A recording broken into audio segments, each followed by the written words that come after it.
I truly thought this story was on the way out. The Bud Light boycott, the Anheuser-Busch boycott, the sales decline. I thought for the most part that we had concluded this arc. Bud Light sponsors Dylan Mulvaney. There's a big backlash. They suffer the consequences of it. We carry on. My friends, I have speculated the long-term damage of the Bud Light brand of Anheuser-Busch and hoped, don't think it's possible, that Anheuser-Busch would collapse because of this slight against its own customer base. And I don't think it's entirely possible. And I said, yeah, it'll probably never happen. But now we are seeing evidence it may happen, or at least the likelihood is increasing. Anheuser-Busch now being forced to sell off several beer brands. Holy crap, my friends. Anheuser-Busch, because of the massive collapse in sales across the board, are selling several of their brands. Their portfolio is shrinking. AB InBev is reeling from this. And no amount of Joe Rogan drinking Bud Light is going to save him. Take a look at this story from the Daily Caller. The collapse has just ratcheted up. Anheuser-Busch InBev will be selling 8 craft beer brands to Tilray Brands, according to a Monday announcement from the anti-American beer giant. I love how they say anti-American. The move will cut AB InBev's craft beer portfolio significantly. Tilray, a Canadian cannabis company, will be purchasing Shock Top, Breckenridge, Blue Point, 10 Barrel, Red Hook, wow, Widmer Brothers, Square Mile Cider, and Highball Energy. They're selling Highball. Wow. The deal's expected to be finalized September for $85 million. And that's not even a lot of money. In addition to the beer brands, Anheuser-Busch will also be selling off the brand's employees, breweries, and associated brew pubs. In other words, the disaster just got even more disastrous for Bud Light's umbrella company. We hit a new low, ladies and gentlemen. Ever since Dylan Mulvaney's disaster, we've seen Anheuser-Busch and their brands, in particular Bud Light and Budweiser, utterly collapse. And over time, things have only gotten worse. In fact, they're selling these brands to a cannabis company. Anheuser-Busch truly has fallen, ladies and gentlemen, from having America's favorite beer to now selling several of their brands to a weed company, a Canadian weed company, no less. But my friends, there's more. It's not just that. In the latest from last night, Bud Light sinks another 26%. You know what? Good. I'm glad. I know you love it. I love it.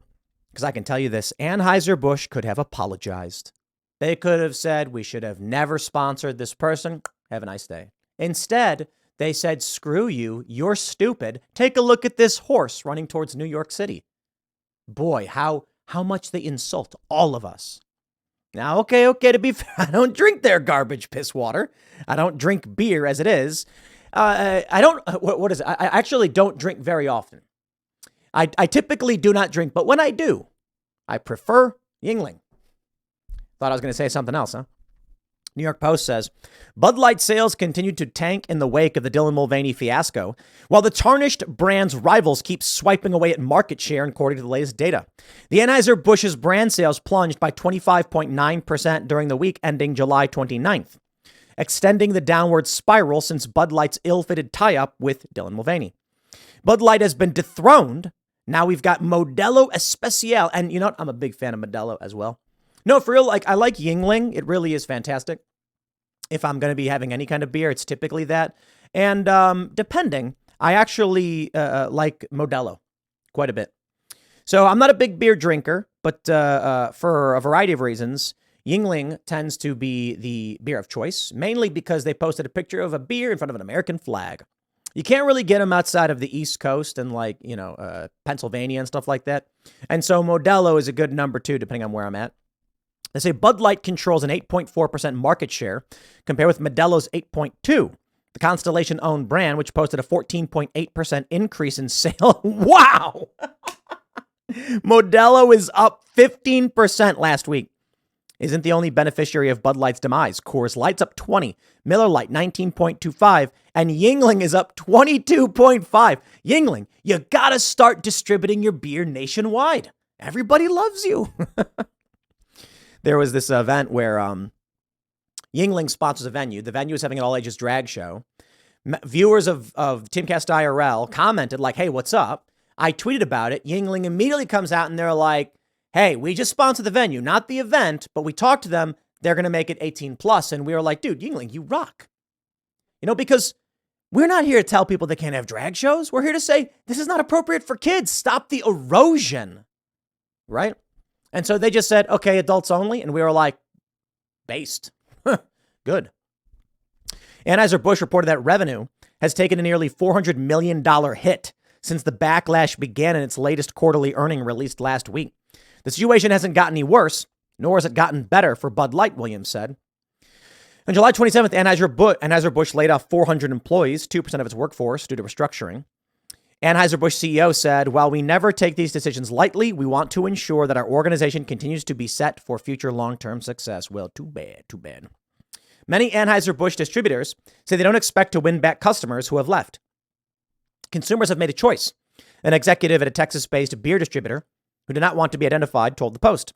They have left Bud Light, and that's how it's going to be. I don't envision a big percentage of them coming back. They won't. Uh-oh. Bud Light now being roasted for sponsoring a band, and this band's going to go down in flames. Sorry, guys. Midland? I never even heard of them. I'm not a big country music guy, so I'm not trying to drag them. I'm saying I don't know who they are. But, anything that touches Bud Light is toxic. The left will not support a beer brand. They force companies to bend the knee, but they don't buy the products. So Bud Light decided to side with people who are not customers, and now they can reap what they have sown. Take a look at this story. Midland, what are you guys thinking? Bud Light's competition partnership with country music band Midland has been met with criticism and derision on Twitter amid an ongoing boycott of the beer brand. I have to imagine that Bud Light paid a ridiculous amount of money to this band because nobody wants to be involved.